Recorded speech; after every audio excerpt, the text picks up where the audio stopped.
Mathematics classes के साथ update रहने के लिए कृपया चैनल को सब्सक्राइब करें और बेल आइकन को भी प्रेस करें ताकि आप कोई भी वीडियो मिस ना करें और वीडियो आपको सबसे पहले मिल सके।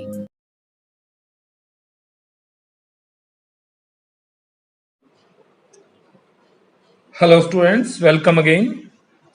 आज की इस वीडियो में हम exercise 2.1 inverse trigonometric functions class 12 NCERT mathematics पढ़ेंगे।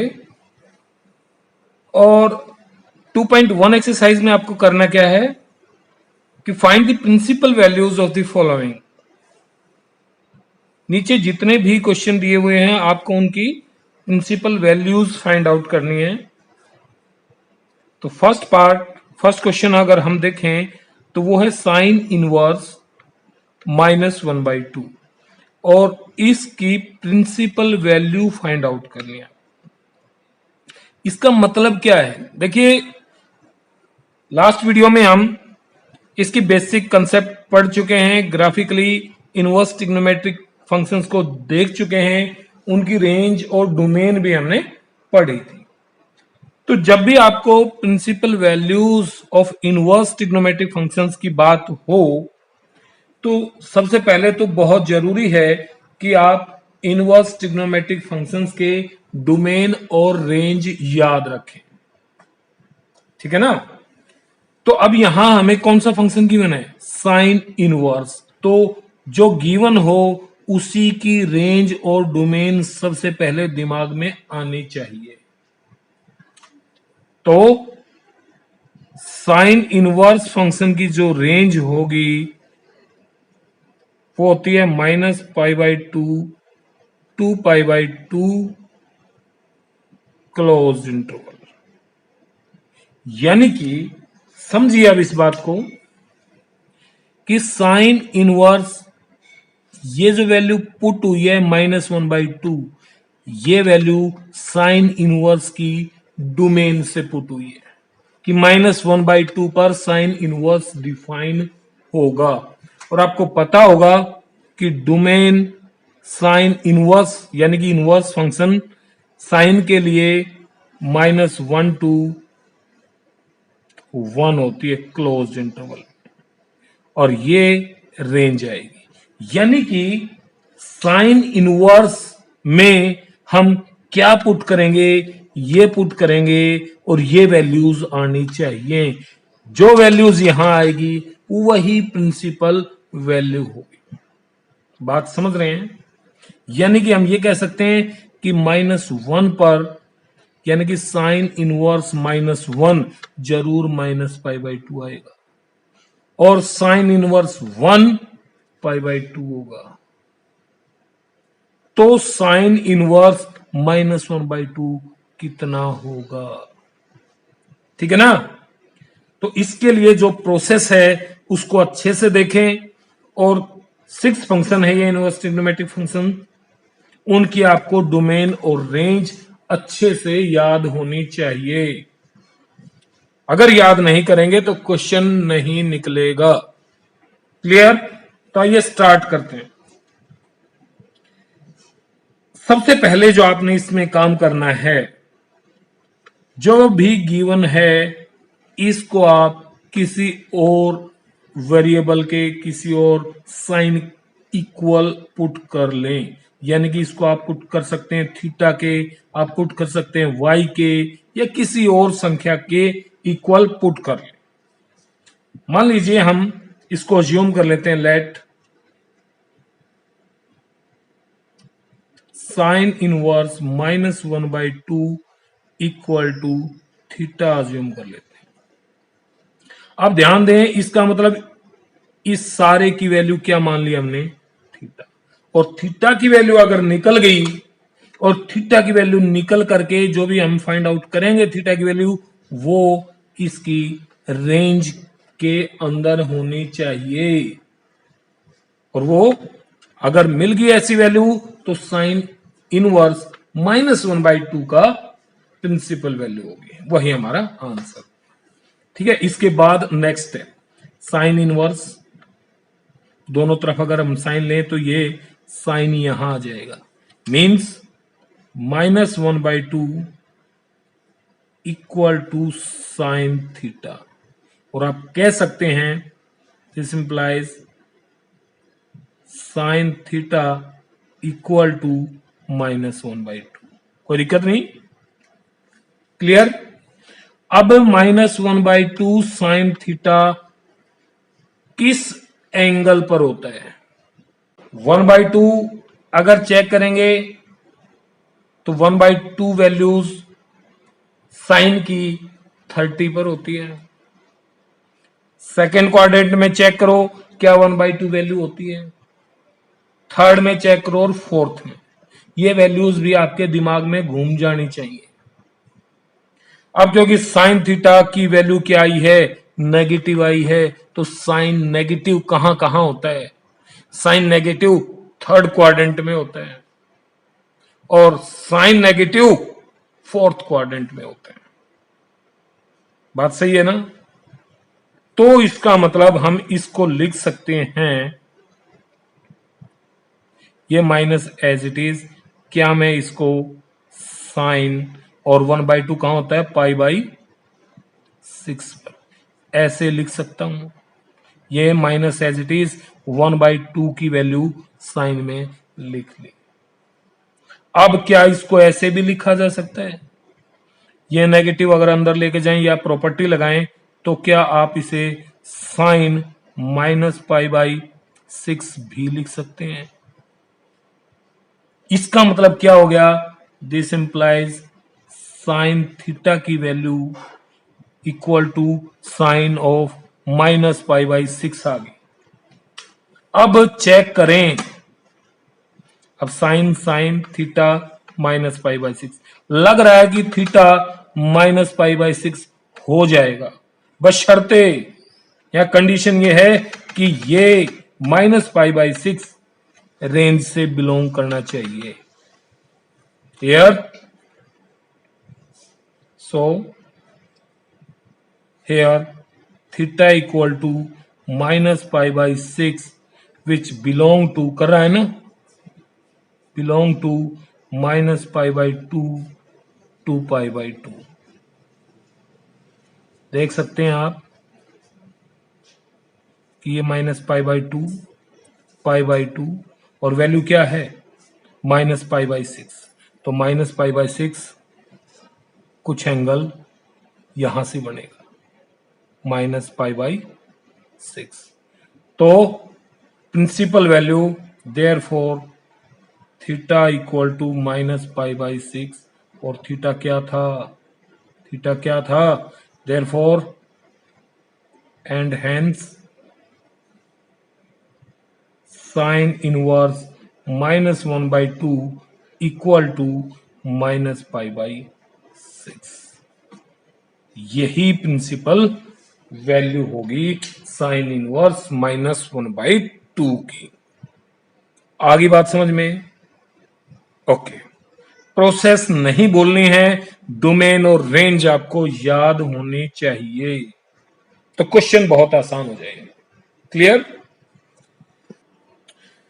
Okay, now the second question. और सेकंड क्वेश्चन में क्या है?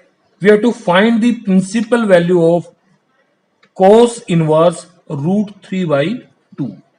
इसकी प्रिंसिपल वैल्यू फाइंड आउट करनी है। तो सबसे पहले कोस इनवर्स जो फंक्शन है हमारा, उसकी आपको रेंज और डोमेन का पता हो। तो कोस इनवर्स फंक्शन डिफाइन होता है -1 to 1, यानी कि आप चाहें तो लिख सकते हैं डोमेन -1 to 1 क्लोज्ड इंटरवल, और रेंज इन वैल्यूज पर जो कोस इनवर्स की वैल्यू आएगी वो 0 to π होती है। ये याद रखना है, यानी कि कोस इनवर्स √3/2 की जो प्रिंसिपल वैल्यू होगी वो 0 to π में लाई करेगी। 0 से π के बीच में होगी, 0 हो सकती है और π हो सकती है, वो हम चेक करेंगे। बात आ रही है ना कुछ समझ में? ठीक है, तो तरीका वही, हम क्या करेंगे, अज्यूम कर लेते हैं let it is equal to theta. Okay, और नाउ cos थीटा की वैल्यू क्या आ जाएगी, इक्वल टू √3/2। और चेक कीजिए cos थीटा √3/2 कब होता है। ध्यान कीजिए 11th क्लास में पढ़ी थी आपने वैल्यूज कब होता है। एक तो फर्स्ट क्वाड्रेंट में वैल्यू मिलेगी और एक पॉजिटिव कौन से क्वाड्रेंट में होगा, फोर्थ क्वाड्रेंट में। अब फोर्थ क्वाड्रेंट में जो वैल्यू होगी जिस थीटा पर कोस की वैल्यू √3/2 आएगी वो इससे बिलोंग नहीं करेगी ना। तो हम यहां क्या लिखें, हम यह लिख सकते हैं कि फर्स्ट क्वाड्रेंट में π/6 पर कोस की वैल्यू √3/2 होती है। तो मैं इसको लिख लेता हूं, कोस √3/2 की वैल्यू π/6। क्लियर। इसका मतलब cos theta equal to cos π/6 हो गया। और यह तभी पॉसिबल है जब ये थीटा की वैल्यू जो भी आई है यहां, ये प्रिंसिपल ब्रांच से बिलोंग करती है कोस इनवर्स की। तो क्या कर रही है, तो आप लिख भी सकते हैं, वी नो दैट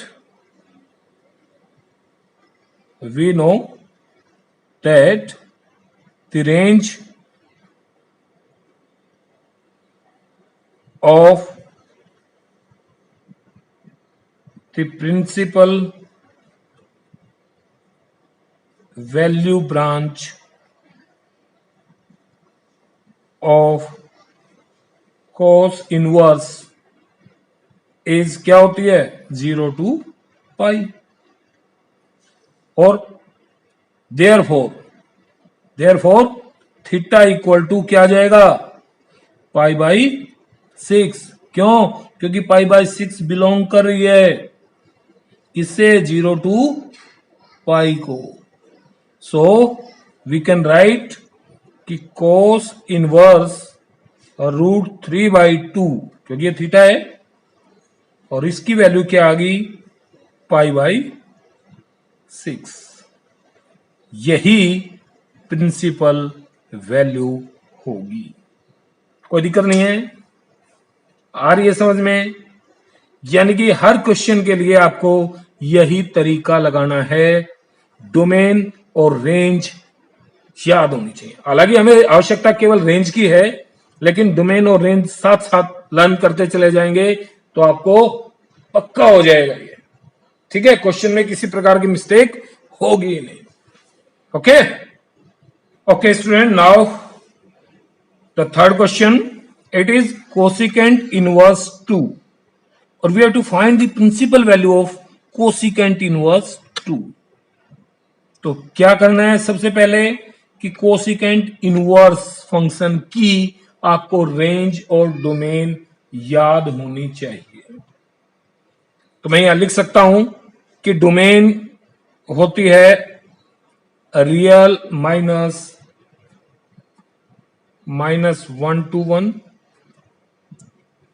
और रेंज आएगी कोसिकेंट इनवर्स की -π/2 to π/2।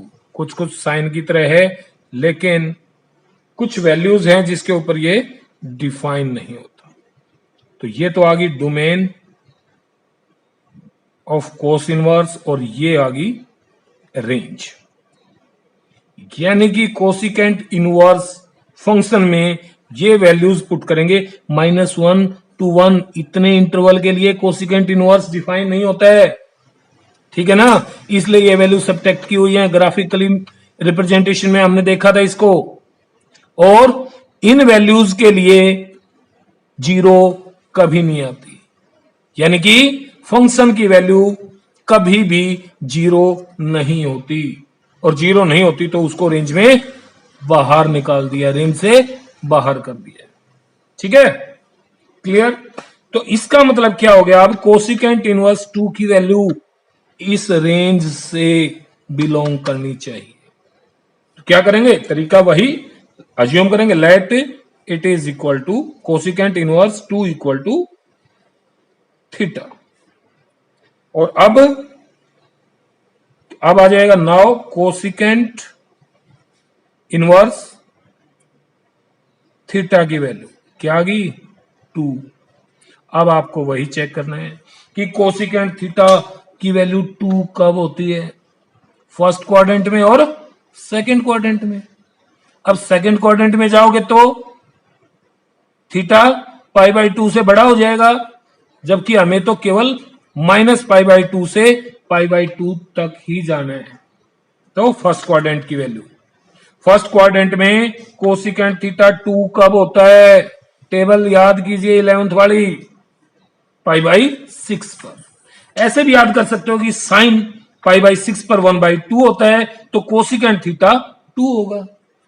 ठीक है, तो क्या लिखूंगा मैं यहां, cosecant pi by 6।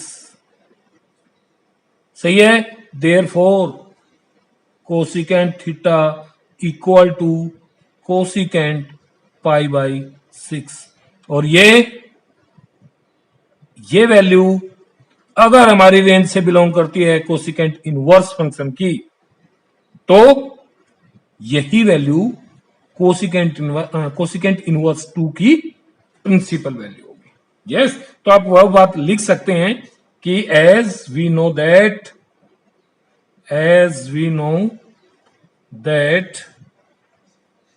The range, देखिए लिखना भी आना अति आवश्यक है, range of the function cosecant inverse is क्या होती है ये, तो ये आ गई minus pi by 2 to pi by 2 और 0 को इसमें छोड़ दिया है, 0 नहीं लेंगे। Okay, and pi by 6 belong to minus pi by 2 to pi by 2 minus 0। Therefore we can say कि थीटा की वैल्यू क्या आ गई, theta equal to pi by 6 and theta क्या है, कोसिकेंट इनवर्स 2, तो कोसिकेंट इनवर्स 2 की वैल्यू पाई बाई 6, और पाई बाई 6 बिलोंग करती है हमारी प्रिंसिपल वैल्यू रेंज से। Therefore it is the principal value of cosecant inverse 2।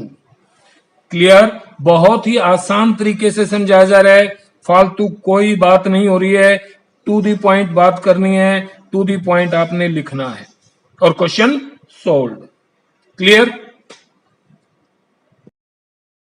अगर आपको यह वीडियो पसंद आई है तो चैनल को लाइक करें, शेयर करें और सब्सक्राइब करें।